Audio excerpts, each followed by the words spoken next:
So, ayan, ito mga ito, ayan yung mga iuwi ko sa bahay namin ng mga bigay sa akin tulad ng, ayan, yung pang map, yung tubugan ng pang map, bandawan, pampiga, yung para sa nanay ko, yung pang map na sira, yung mga damit na sa sako, yung lagay ng tubig, ewan ko itong upuan to, kung bibigay sa akin, hindi ko alam.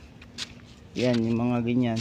Yung kasi, yung takip na yung pamplanggana, pwede kong lagayan ng pinagsabunan ko ng damit pag maglalaba ako. Yung dun sa kumot na yung kurtina, puro damit yon.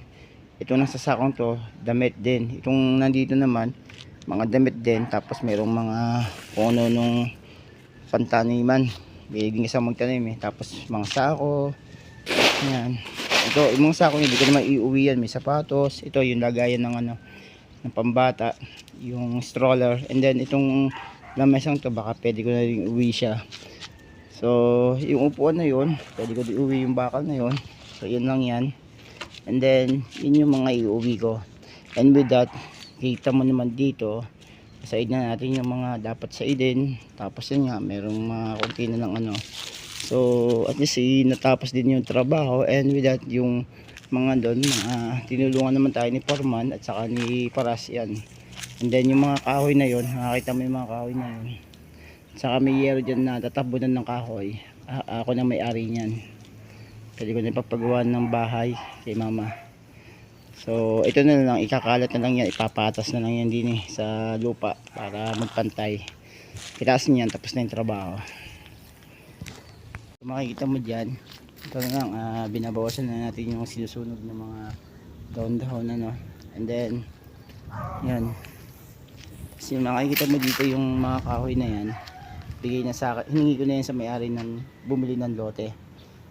So hiningi ko pati yung kahoy, yung yero, nakatabunan ng coco lumber, hiningi ko na yan. Bali pinakabayad na lang ay ayusin ko na lang itong mga nakabunton na tinibog na mga simento, ipapatag natin dyan. And then yung mga masunog na itong mga dahon-dahon na to. And then kapag naisakay na yung sasakyan, yung mga gamit na to na iuwi ko sa bahay namin, at least magiging maluwag na ito. Yan. So that's it. Sobrang init.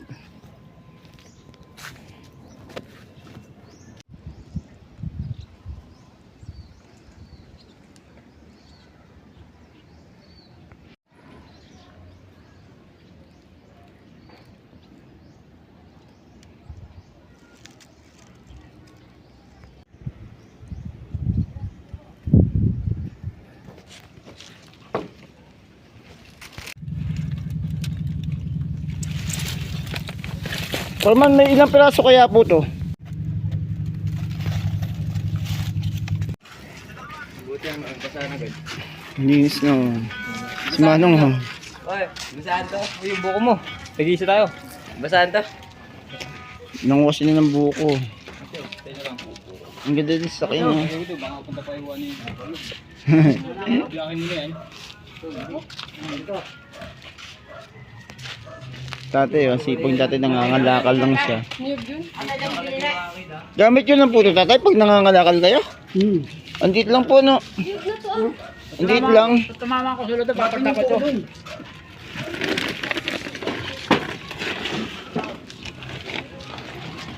Baka nadalaga na watan. Kung nakatagubong, meron.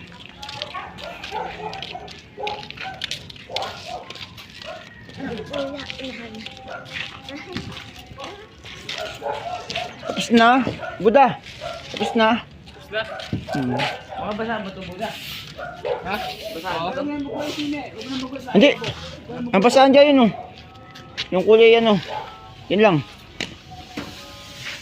Yan isusurin pa. Tapos na yung pagko-construction namin dito. So uwi na naman. Uuwi na naman. Hindi, bali 4 days ko na dito sa trabaho. Kaya kailangan ko na umuwi. Pinig ka. Kuha ka kahit ilan. Uwi. Kuha ka pa. Kahit ilan, kuha ka din. Yan, dalawa. Uwi mo yun dun. Uwi mo yun dun.